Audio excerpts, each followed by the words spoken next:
Everyone, आज हम जानते हैं तहसीलदार के बारे में। तहसीलदार क्या होता है, तहसीलदार कैसे बनते हैं, उसके लिए कौन कौन सी एग्जाम देनी पड़ेंगी, ये सब जानेंगे आज की इस वीडियो में।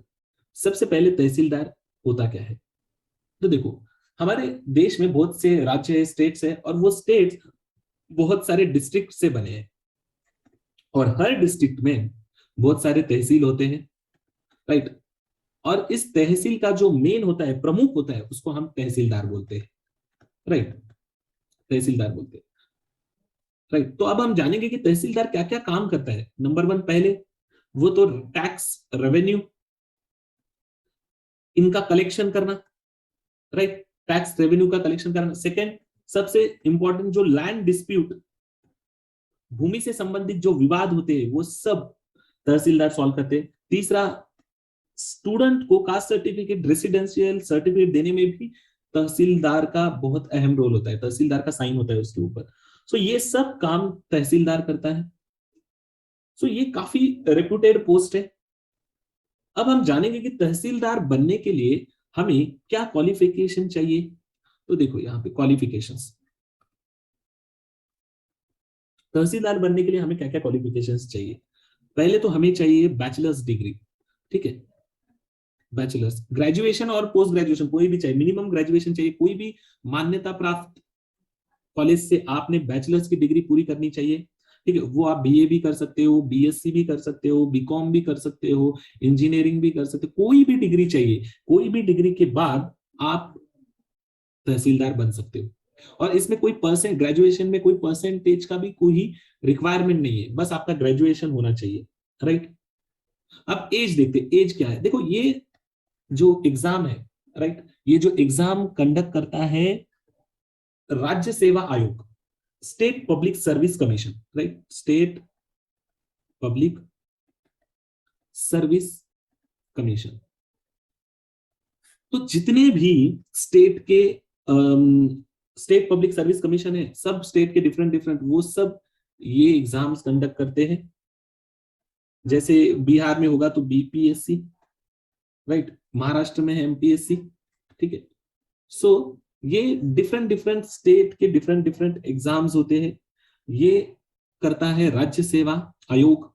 और इसमें जो एज क्राइटेरिया है, एज क्राइटेरिया हर स्टेट का अलग अलग है, बट ये अप्रोक्सीमेटली 21 to 40 इन एज में होता है। आप कभी भी ये एग्जाम्स दे सकते हो। यहाँ पे ओबीसी के लिए 3 इयर्स रिलैक्सेशन, एससी एसटी के लिए 5 years of relaxation. Clear.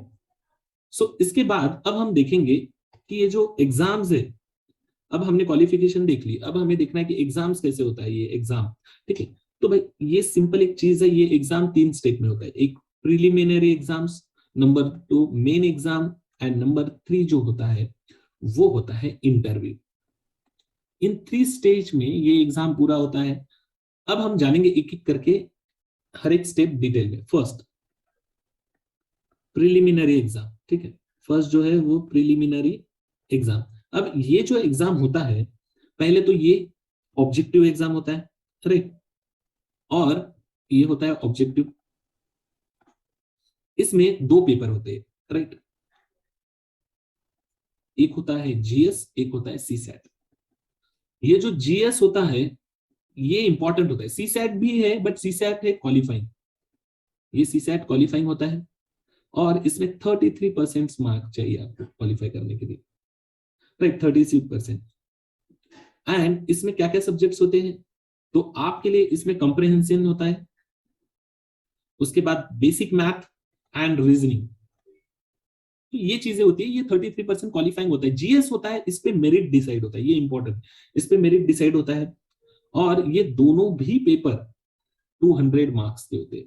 200 marks के, यहाँ पे 2 आवर्स मिलेंगे आपको, ये भी 200 मार्क्स के, यहाँ पे भी 2 आवर्स मिलेंगे, राइट। अब ये जो मेरिट डिसाइड होता है, ये जो जीएस है, यहाँ पे देखो आपके लिए क्या क्या सब्जेक्ट है। करंट अफेयर होता है, देन हिस्ट्री, देन जियोग्राफी, ठीक है। इन सब में से कहीं से भी एक क्वेश्चन आ सकते हैं। Then polity, then economics, then environment, environment and सामान्य विज्ञान, साइंस।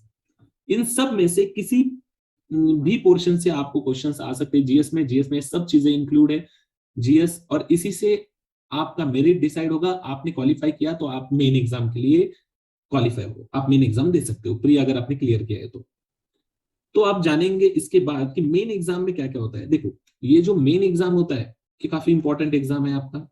इसमें आपको, आप जो पेपर देंगे वो डिस्क्रिप्टिव होता है, रिटन। अब ये जो जीएस होता है प्री का, उसका ही मतलब नेक्स्ट वर्जन है, एडवांस वर्जन। वही सब सब्जेक्ट्स आपको रहेंगे यहाँ पे, उसी का विस्तारित रूप हम बोल सकते हैं। वही वहां पे क्या क्या सब्जेक्ट थे, जैसे कि यहाँ पे आपको current affair, history, geography, polity, economics, environment, science, तो ये सब चीजें तो रहेंगी यहाँ पे भी, right. But Indian culture add हो जाएगा, देन कृषि ऐड हो जाएगा, एग्रीकल्चर, तो ये कुछ चीजें ऐड हो जाएगी। बट यहाँ पे देखो, यहाँ पे आपको एक क्वालिफाइंग सब्जेक्ट होता है, क्वालिफाइंग सब्जेक्ट, ये रीजनल लैंग्वेज का एक सब्जेक्ट होता है आपको, ठीक है, वो बट क्वालिफाइंग रहेगा। 150 मार्क्स ऑन 3 आवर्स का पेपर होता है। उसके बाद आपको जो मेन एग्जाम होता है, ठीक है, जहां से मेरिट डिसाइड होता है, वो एग्जाम पहले एसए होता है आपको, एसए, वो 150 मार्क्स का होता है। कोई भी एक टॉपिक पे एसए होगा, 20 to 30 टॉपिक्स दिए होंगे आपको उसमें, सॉरी 20-30 नहीं, बट ये कोई भी एक 2-3 टॉपिक दिए होंगे आपको, उस पर एक एसए लिखना है। ये GS1, ये 200 मार्क्स का, GS2 होता है, ये भी 200 मार्क्स का, GS3 होता है, ये भी 200 मार्क, एंड GS4 होता है, ये भी 200 मार्क्स का, ठीक है, 200 मार्क्स। उसके बाद एक ऑप्शनल सब्जेक्ट आपको लेना पड़ता है। ये ऑप्शनल सब्जेक्ट में आपको 20 या 30 सब्जेक्ट्स देंगे, उसमें से एक आपको सेलेक्ट करना है, वो भी 200 मार्क्स का होगा, ऑप्शनल सब्जेक्ट, ठीक है। तो इसके बाद आप ऑप्शनल 30 में से कोई भी एक ले सकते हो, वो हो गया पूरा मेन एग्जाम आपने अगर क्लियर किया, ठीक है। ये टफ एग्जाम होता है, इसमें आपको पढ़ना पड़ेगा, बट आप ये क्लियर कर सकते हो, क्योंकि यहाँ पे प्री में तो सब लोग आ जाते हैं, बट यहाँ पे जो सीरियस स्टूडेंट है वही रहेंगे। सो ये एग्जाम अगर आपने क्वालिफाई किया तो आपका जो सिलेक्शन हो जाएगा वो इंटरव्यू के लिए हो जाएगा। तो आपको इंटरव्यू में आपका बस ये देखेंगे कि आपका, आप आंसर कैसे कर रहे हो, आप कॉन्फिडेंट हो या नहीं, सब चीजें, आपका ग्रेजुएशन का भी वो बैकग्राउंड पूछेंगे, सब क्वेश्चंस आपको पूछेंगे। कुछ अधिकारी वहां पे बैठे होंगे, वो आपको क्वेश्चंस पूछेंगे। तो ये इंटरव्यू 100 मार्क्स का होता है, ठीक, ये स्टेट वाइज डिफरेंट होता है, ठीक है। सो अब ये इंटरव्यू क्लियर होने के बाद फिर आपको आपके टोटल मार्क्स के हिसाब से, मेन एंड इंटरव्यू के हिसाब से एक लिस्ट जारी होगी, उसमें आपके मार्क्स के हिसाब से आपको पोस्ट मिलेगी, ठीक है। तो आप तहसीलदार बन सकते हो। अब ये हाँ सवाल कि इसकी प्रिपरेशन कैसे करना है। प्रिपरेशन तो सिंपल चीज है, पहले तो आपको सबसे इंपॉर्टेंट सिलेबस देखना है, ठीक है। सेकेंड, आपको क्या करना है, previous year question paper, previous year question paper है ना, वो सब सॉल्व करने, वो एनालाइज करने कि किस प्रकार के क्वेश्चंस हमको आ रहे हैं एग्जाम में, कैसे क्वेश्चंस को डील करना है। सिलेबस तो देखना ही है, but previous year question paper भी देखना है, ठीक है। देन थर्ड, आपको ये जो आपका करंट अफेयर है, न्यूज़पेपर करंट अफेयर्स, ये आपको डेली पढ़ना है करंट अफेयर, तो ये बहुत इंपॉर्टेंट चीज है आपको अगर प्री क्लियर करना है तो। देन फोर्थ, ये जो स्टैंडर्ड बुक होते हैं ना, एनसीईआरटीज, स्टेट बोर्ड वाले एनसीईआरटीज, ये आपको पढ़ के रखना है। ये सब बहुत इंपॉर्टेंट, बेसिक अगर क्लियर करना है तो ये एनसीईआरटी बुक्स, ये स्टैंडर्ड बुक्स आपको पढ़ना है, ठीक है। और आपको नोट्स भी बनाना है और रिवीजन भी करते रहना है। तो आप ये करोगे तो आप डेफिनेटली ये एग्जाम क्रैक करोगे, कोई इसमें इशू नहीं है। तो ये काफी रिपीटेड पोस्ट है। अब ये सैलरी देखो, सैलरी वेरी होगा, पर आप ये समझो कि ग्रेड पे यहाँ पे 4800 है, उसके बाद भी आपको बहुत सी सुविधा मिल जाएगी। आपको गाड़ी मिलेगी, आपको घर मिलेगा, फ्री अलाउंस मिलेंगे, जैसे कि ट्रैवल अलाउंस, पेट्रोल अलाउंस, ठीक है, मोबाइल फोन का अलाउंस, पेपर अलाउंस, सब सब सब चीजें आपको मिलेगी। ओके, तो ये था आज का वीडियो तहसीलदार के बारे में। होप आपको अच्छा लगा होगा, और जो भी लोग सीरियसली प्रिपेयर करना चाहते हो तो उनको कुछ ये वीडियो देख के आइडिया लगी होगी, तो उनके लिए, उनको फ्यूचर के लिए ऑल द बेस्ट। आपको ये वीडियो अच्छा लगा है तो लाइक करिए, शेयर करिए, पूछना है तो कमेंट में पूछिए, और हमारा चैनल करियर बूस्टर सब्सक्राइब करिए। Thank you so much.